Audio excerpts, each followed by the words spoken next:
Pelarian pria sadis berinisial J alias Jody, pemuda berusia 27 tahun yang nekat merampok dan menganiaya seorang karyawati kasir secara brutal di Kabupaten Pelalawan, Riau, akhirnya resmi berakhir di ujung selongsong peluru polisi. Hanya dalam waktu 12 jam setelah melancarkan aksi biadabnya, honorer di salah satu sekolah di Kecamatan Kerinci Kiri ini berhasil diringkus tim gabungan Satreskrim Polres Pelalawan dan Polsek Bandar Sei Kijang. Wakapolres Pelalawan, Kompol Asep Rahmat, didampingi Kasatreskrim AKP Bayu Ramadan, membeberkan kronologi utuh yang sangat mencengangkan dalam konferensi pers pada Jumat, 19 Juni 2026. Tragedi berdarah ini menimpa kantor pembayaran surat pengantar buah kelapa sawit PT Malika Putri Tunggal atau MPT di Jalan Lintas Timur, kilometer 43, Desa Kiap Jaya, Kecamatan Bandar Sei Kijang, pada Rabu sore lalu. Fakta mengejutkan terungkap bahwa aksi perampokan ini sudah direncanakan secara matang oleh pelaku sejak berangkat dari rumah. Tersangka Jody diketahui nekat merampok karena frustrasi dan terlilit utang pinjaman online atau pinjol sebesar 12 juta rupiah, serta ketagihan judi online yang membuatnya kalah hingga puluhan juta rupiah.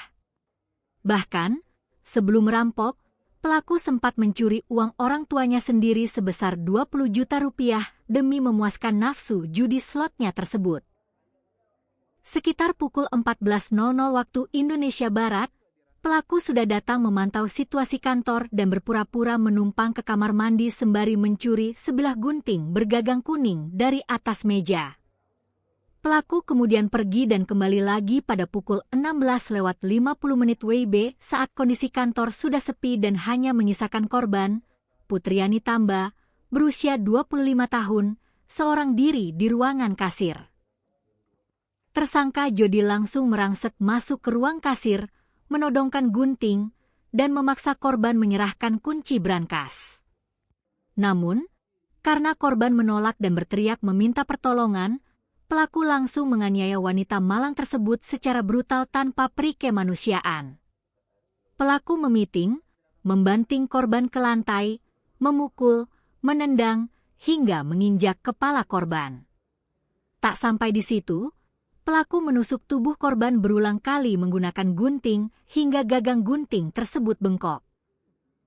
Melihat korban masih melawan untuk melindungi dirinya, pelaku mengambil obeng di atas meja kasir dan kembali menghujani tubuh korban dengan tikaman di bagian kepala, perut, dan punggung.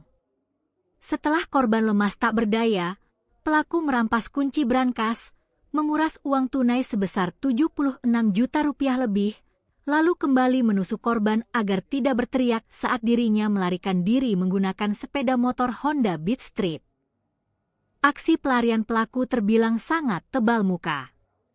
Usai melakukan penganiayaan berdarah, Jody sempat pulang ke rumahnya untuk melemparkan uang sebesar 20 juta rupiah ke dalam kamarnya dengan niat mengganti uang orang tuanya yang ia curi sebelumnya. Setelah itu, pelaku langsung kabur menuju kota Pekanbaru untuk bersenang-senang, jalan-jalan, hingga bermain ke mal mewah seolah tidak terjadi peristiwa apa-apa. Namun, pelarian santainya terendus petugas.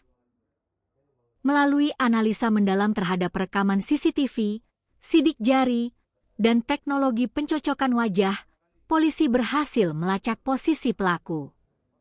Pada Kamis dini hari sekitar pukul 03:30 WIB, petugas mencegat pelaku di Jalan Lintas Timur saat hendak kembali ke Bandar Sei Kijang.